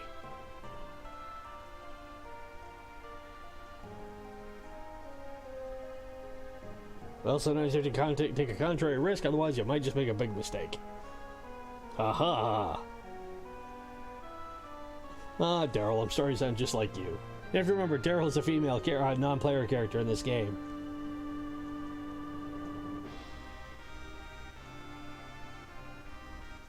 Edgar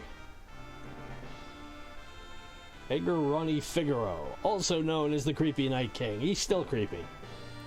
And Mash as Mash Renee Figaro. So the brothers make it out.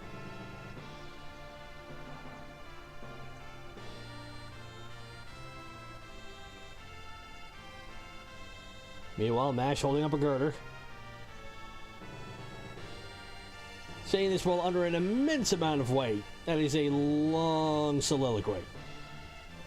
Put the girder down. Talk later.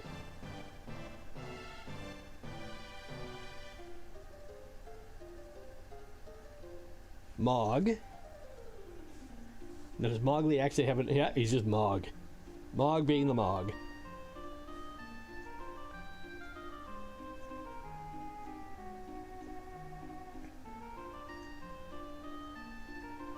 Out the spigot. Uh-oh. Good thing he's got wings. Help me, Kupo. Dude, you got wings, you can fly. You'll be fine. But Edgar drops the hook. Picks him up like he's one of those arcade machines, which I used to work on. The ones that you always see in grocery stores, the one not with the, what's it say from Toy Story? The claw. I used to work back in my just out of high school days for a summer at a company that maintained and filled those machines up. I can't tell you how many different ways those things are rigged to make sure you don't get anything out of it. Meanwhile, we have Umaru, who again I didn't utilize through the entire game, even when we got him as a playable character. Move out of the way, he will just ram his head into it. Or he'll just make a shortcut.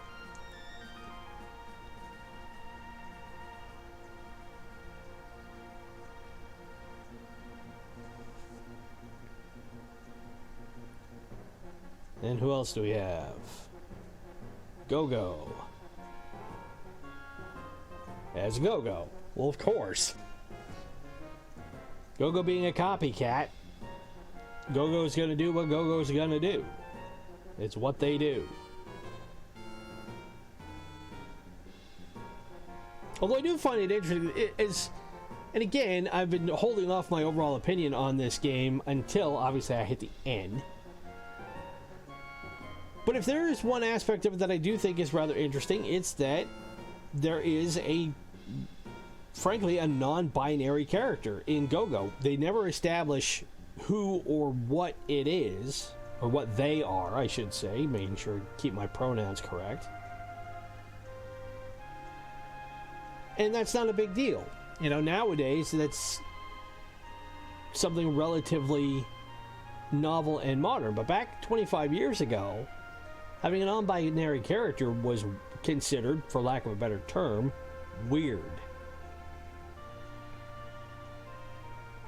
And out of all the characters who I played in this game, I think the one who, ironically enough, ended up becoming my favorite was Gao. And it was purely because by the time we got to the end and got to Kefka's tower, Gao was able to just... he was an absolute tank. You could hit him as many times as you wanted and nothing happened.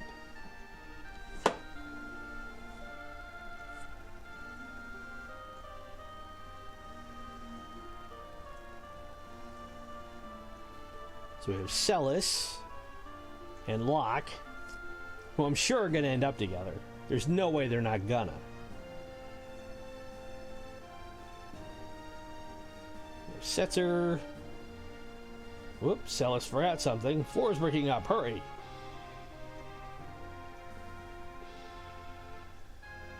Whatever it was she dropped, but Locke is not going to make sure she falls.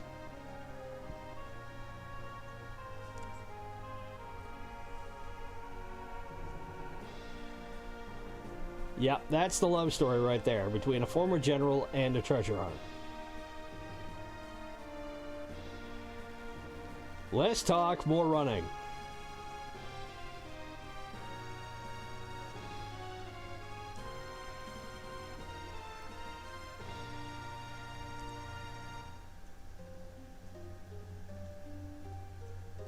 And Tina. Tina Branford. Interesting last name to give her. Having now been 70 plus hours since we started playing this, I don't even remember the fact that they gave her that last name. I don't even think there was a mention of it anywhere in the prologue or what have you.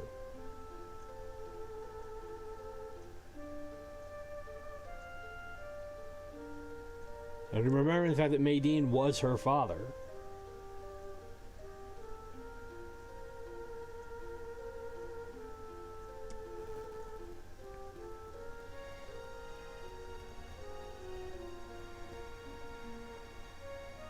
Her being a descendant of a human and a phantom beast. Okay, still time to go.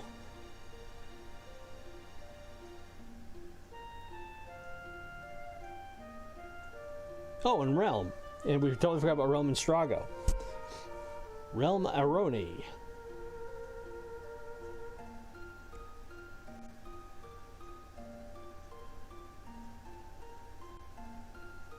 Or in Strago going down the conveyor belt. Grandpa, stop messing around. She puts him on her back.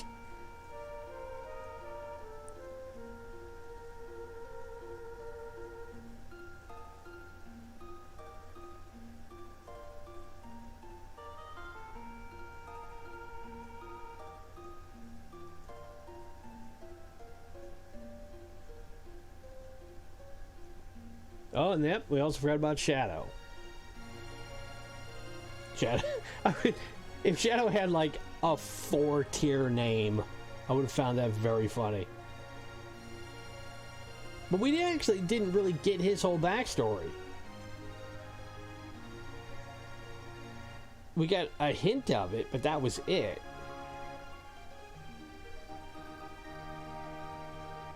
Wait a minute, what are you doing? Well, tell Interceptor to go. Or is he staying?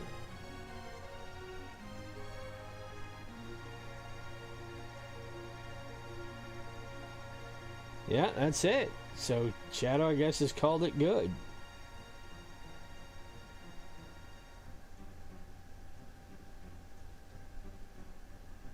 And we have Strago as Stragus Magus.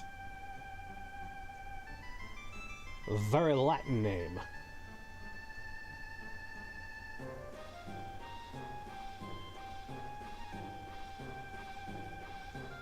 Can't reach the hook. Still have enough youth left in me for this. Good. Oh, my sacroiliac.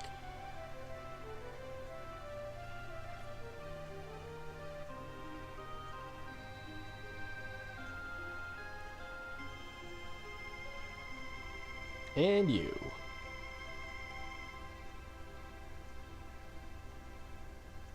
This game has been created by players like you. Thank you. This is my PBS voice. So everybody makes it back on the ship.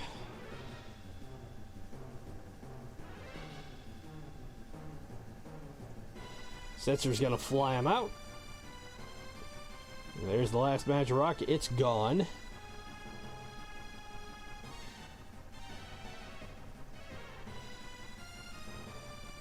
They're flying away from the tower, up into the clouds.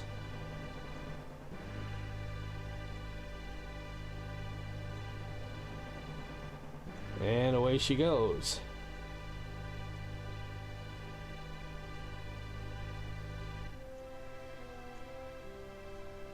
And there's the kids back in Thamasa that she left behind.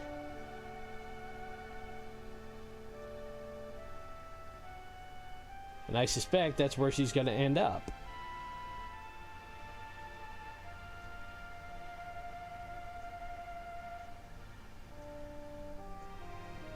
And Catalina and Damon are still here.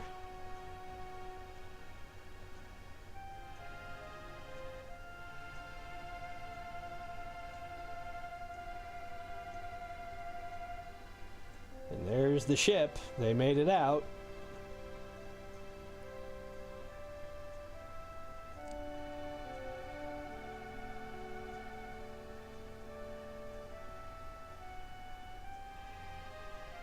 So do your best.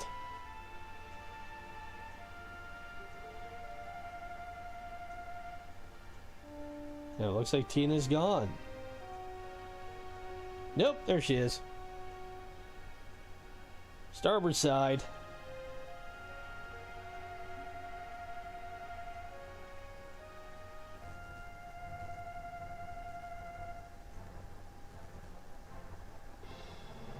So Setzer was able to get down below and catch her before she hit the ground. And that, it looks like, is the end of Final Fantasy VI. So, I have to say, for a game that is of this magnitude, I am glad that I played it, but I honestly don't think I will ever play it again.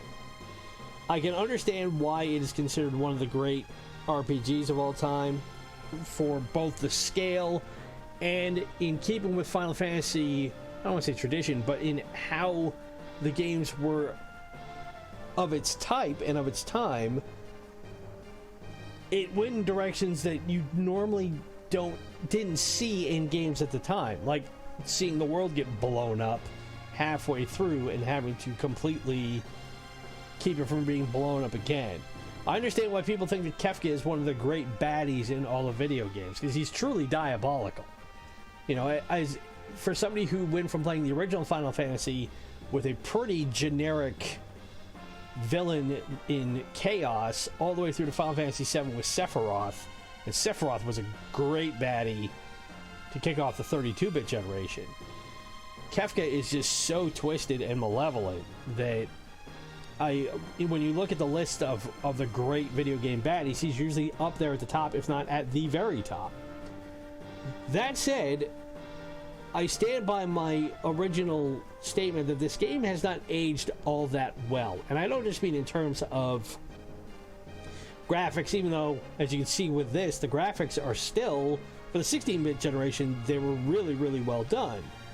With what you're able to do with character sprites and magic and things like that, you know, I have to look at it from that prism as opposed to thinking by modern comparisons what you're doing with, say, like the Final Fantasy VII Remake. You know, you're not going to be able to get that sort of graphic dexterity and complexity in a 25-year-old 16-bit generation game. You're just not going to. And even by comparison to the original Final Fantasy VII, there's a big quantum leap between what they were doing 3D-wise, even with how you may consider it outdated by today's standards. Again, FF7 being one of the great, arguably, RPGs right up there with Final Fantasy VI of all time. But there are story elements that did not age well to me. There are character aspects that didn't age well to me, specifically Edgar and Kefka and the way that they approach female PCs and NPCs. A lot of the speech stuff, that dialogue interactions were pretty clunky and borderline misogynistic by modern standards, that you could get away with 25 years ago.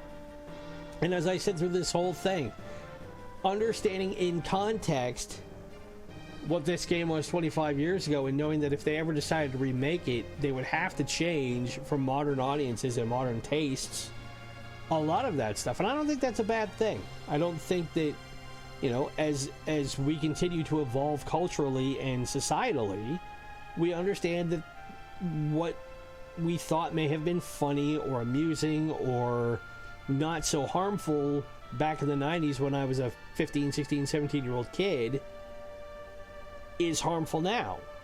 And it doesn't take much to make that sort of tweak to make it more up-to-date and modern to a modern audience. Now, you may argue that, well, you're just being PC about it, and to an extent, yeah, you are. But also, you have to understand that the time it's been almost 30 years now. It's been a quarter of a century since this game came out. And what worked then does not work now. It doesn't translate now. But aside from that, you know, if you've played any Final Fantasy game, then this is going to pretty much seem like old hat to you. Even if you are an old original gamer like me and played the original Final Fantasy and played FF2 and FF3, if you played them on the PS1 emulated versions, when they did Final Fantasy Chronicles and I think it was Final Fantasy Memories, I think it was the other one, you know, you have some experience with this. And it really wasn't until after Final Fantasy IX, when they hit FF10, that they really changed the dynamics around for battle. They got rid of the active time battles. They redid the magic system. They redid the skill system. And I talked about it in a previous episode how the FF10 skill web I think it's still one of the most innovative and well done evolutions of Final Fantasy. Let's see what we got here. But I think it's, yep, the baby has arrived. I think if I had to rank this game on a scale of 1 to 10, I think at this point I would have to give it a 7. I don't even think it's my Final Fantasy. It's not even my favorite Final Fantasy game. But I understand and recognize the importance of it. Both in the franchise and what this was able to convey of what the 16-bit generation was going to be. Because you have to remember, this came pretty much right in the prime of the Super Nintendo Entertainment System. From about 1990 to, was it 91 to about 95.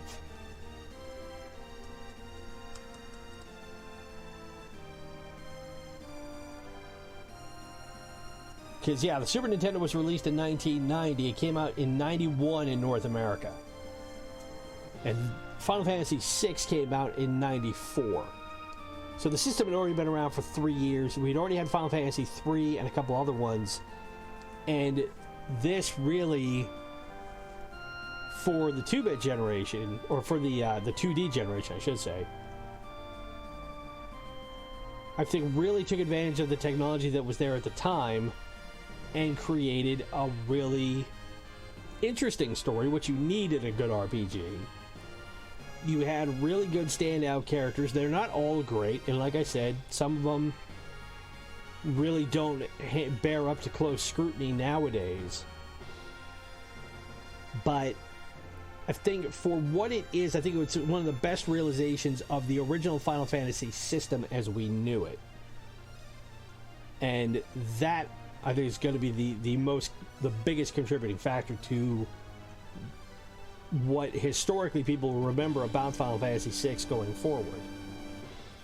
It was the peak of the original idea of Final Fantasy. And then when Final Fantasy VII came along, that gave you a whole different version of it that nobody had anticipated, that nobody could expect. And then when it finally hit, and I was there when it hit in 95, 96, I mean, it was a thunderclap. It was a huge deal. Which completely explains why it is that Final Fantasy VII has been remade to fit the PS5. And while I don't agree with the way it's been remade, I still haven't played it yet, partially for that reason. That goes to show you the impact that it had, that a game like Final Fantasy VI doesn't. And I think if they ever try to remake this game, it would take a whole lot to do. So we have finally reached the end after almost 2 hours here in episode 60. But if you've managed to stick around this long, thank you very much, both through this episode and all the previous 59. If you've enjoyed it, best way to show it is, again, hit the like button, subscribe if you're new, ring the bell to be notified of the latest content. Remember, we have Sports Saturday and Sucker Punch Sunday coming up starting tomorrow. And then come Monday, I'm going to have to rethink and figure out what new games we're going to start playing. Again, we're going to do some slightly smaller playthroughs, a couple of 1-2 day playthroughs at best. There's a lot of games that I got to sift through and figure out what I want to do, but also follow us on Twitter at @Retrocade. Help us hit our goal of 100 subscribers as soon as you can. That way we can unlock the YouTube customization algorithm. And if there's any game you would like to see us feature from the Nintendo Entertainment System, the Super Nintendo, Sega Master System, Sega Genesis, or Mega Drive, SNK, Neo-Geo, Nintendo 64, PlayStation 1, or PlayStation 2, leave it in the comments below. As always, my name is Ronin. Thank you very, very much for joining us for this first time playthrough of Final Fantasy VI, and I will talk to you guys tomorrow. Bye.